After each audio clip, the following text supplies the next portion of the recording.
कार्तिक स्वामी। जी हाँ, भोले शंकर के दो पुत्र थे, गणपति और कार्तिक। और मैं जिस स्थान पे खड़ा हूँ ये जनपद रुद्रप्रयाग में पड़ता है और ये समुद्र तल से लगभग 3000 से अधिक की ऊंचाई पर ये मंदिर स्थित है। इस मंदिर की मान्यता है कि कार्तिक स्वामी ने अपनी देह को इसी पर्वत पर, इसे क्रौंच पर्वत कहा जाता है, क्रौंच पर्वत पर अपनी देह त्याग दी थी। इसके जो पीछे की जो कहानी है, जो यहाँ के स्थानीय लोग हैं, जो हम इसी कहानी को सुनते हैं, इसकी जो कहानी है, कहानी ये कहती है कि बचपन में ये जब युवावस्था में भगवान गणेश और कार्तिक आपस में लड़ रहे थे। उनका कहना था कि पहला स्थान किसको मिलेगा, पहले पूजा कौन बनेगा, पहले शादी किसकी होगी, इस चीज को लड़ते थे। और जब ये लड़ रहे थे तो कहते हैं कि भोले शंकर पार्वती बहुत चिंतित थी इसके लिए। और जब पूरे देवी देवताओं की एक सभा थी और उस सभा में एक प्रण दिया गया था कि जो पूरे ब्रह्मांड का चक्कर लगाकर सबसे पहले आएगा वही इसका उत्तराधिकारी होगा। तो इसमें चालाकी गणपति ने खेल दी। चालाकी ये थी, कार्तिक स्वामी का जो वाहन था वो मोर था और जो गणपति का था वो चूहा था। उनको लगा कि कार्तिक तीनों लोगों का चक्कर और पूरे ब्रह्मांड का चक्कर मोर से लगा के आ जाएगा, लेकिन मैं नहीं लगा पाऊंगा। तो उनकी विद्वता थी। और जैसे ही कार्तिक स्वामी निकले वैसे ही गणपति ने भगवान शंकर और पार्वती के पूरा चक्कर लगाया। और चक्कर लगाने के बाद कहा कि मेरा तो तीनों लोगों का चक्कर भी लग गया और पूरे ब्रह्मांड का चक्कर लग गया, तो मैं तो धन्य हो गया। तो उन्होंने कहा कि नहीं, ये नहीं हो सकता, तुम्हारा भाई नाराज होगा इस चीज से, उसको लेकर के कि किस प्रकार से आपने मेरे साथ छल किया। लेकिन उसने कहा कि नहीं, कौन सा कहता है कि माँ बाप सर्वोपरि होते हैं, और माँ बाप की मैंने परिक्रमा कर दी तो समझो मैंने पूरे इस ब्रह्मांड की परिक्रमा कर दी। और इस तरह गणपति प्रथम पूज्य हो गए हैं। और जब यही बात नारद जी ने कार्तिक को बताई तो कार्तिक को बहुत बुरा लगा और कार्तिक स्वामी ने कहते हैं कि उन्होंने अपने देह का जो मांस था वो अपने माँ बाप को त्याग कर दिया और जो उसकी हड्डियों का जो ढांचा था वो इस क्रौंच पर्वत पर है। और जो मंदिर है अंदर, उस मंदिर पर जो मूर्ति है, जो उसका प्रकार का पत्थर है, वो लगता है कि कोई वास्तव में कोई हड्डियां वहाँ पर है। तो ये इस पर्वत, इस जो मंदिर है कार्तिक मंदिर, कार्तिक स्वामी का जो स्वरूप है, जो कार्तिक स्वामी का जो बनाया गया है मंदिर, इस पर्वत पर बनाया गया। वास्तव में एक पर्वत है, एक बहुत ऊंची श्रृंखला ये है, आप देख सकते हैं। और आपने देखा होगा लगातार यहाँ पे कई फिल्मांकन यहाँ पे होता है, कई चीजों का पर्यटन यहाँ पे आते हैं। लेकिन ये मंदिर अभी जो लाइट में आया है, जब से यूट्यूबर और सोशल मीडिया ज्यादा प्रभावी हुआ है, तब से इस मंदिर जनता के बीच आया। अब यहाँ पर्यटक आने लगा है। लेकिन उत्तराखंड सरकार से निवेदन है कि इस मंदिर को बहुत बेहतर ढंग से पर्यटन के लिए यहाँ पर तीर्थाटन और पर्यटन यहाँ पर बढ़ाया जा सकता है, ताकि इस क्षेत्र के लोगों को रोजगार भी मिल सके। आइए बात करते हैं, यहाँ जो कुछ पर्यटक आए हैं उनसे भी बात करते हैं। मेरे साथ कुछ पर्यटक आए हैं, वो दिल्ली से आए हैं। आइए बात करते हैं इन लोगों से कि किस प्रकार का लगा उनको कार्तिक स्वामी मंदिर। भाई साहब, क्या नाम है आपका? मेरा नाम राजीव दबास है जी। कैसा लगा आपको कार्तिक स्वामी? बहुत अच्छा है। किस जगह से आ रखे आप? हम दिल्ली में बवाना से आए हैं। दिल्ली से बवाना से। क्या कहेंगे यहाँ के लिए? यहाँ पे आप तो एक बार जिंदगी में जरूर आना चाहिए।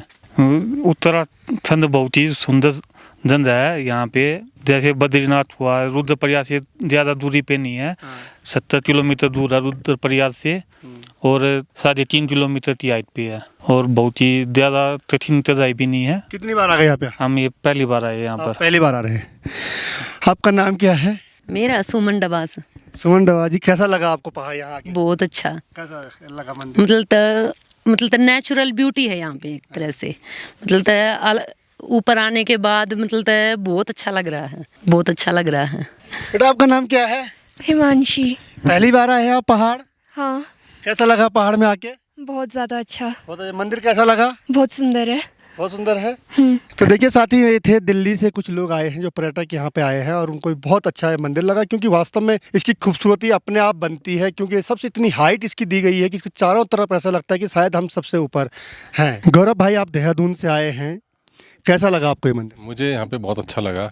जैसा कि एक नारा है हमारे उत्तराखंड के लिए कि स्वर्ग से प्यारा उत्तराखंड हमारा, तो ये आज मुझे साबित हो रही है ये बात कार्तिक स्वामी मंदिर के दर्शन करते हुए।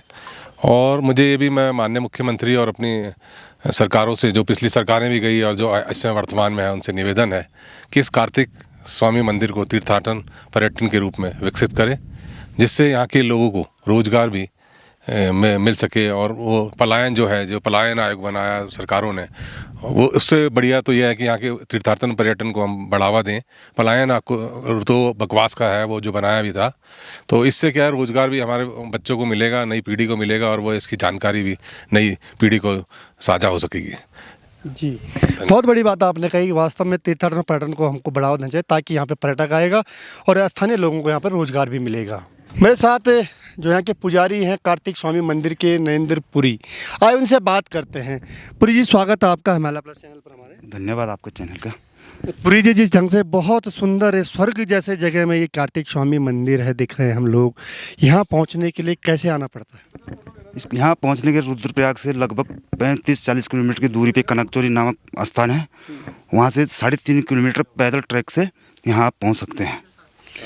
पुरी जी, अगर ये बात करें कि कार्तिक स्वामी मंदिर की जो महानता है, क्या कहते हैं इसके लिए आप?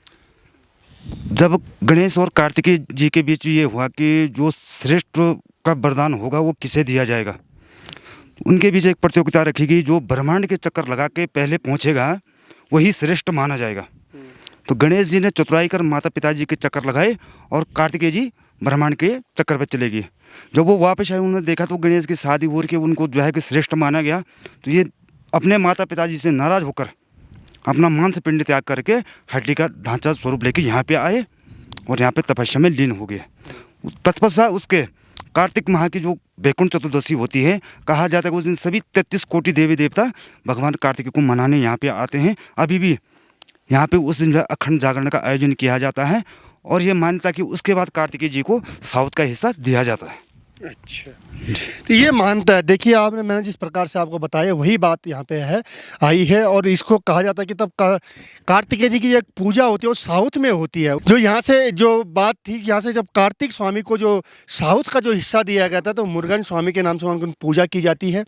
और आज ये स्थान अपने आप में एक दिव्य भव्य स्थान है और लगातार इसको पर्यटन से जोड़ने की एक कवायद होनी चाहिए ताकि कम से कम इस क्षेत्र को एक नई पहचान मिले, यहाँ पे पर्यटक आए, यहाँ के स्थानीय लोगों को रोजगार मिले।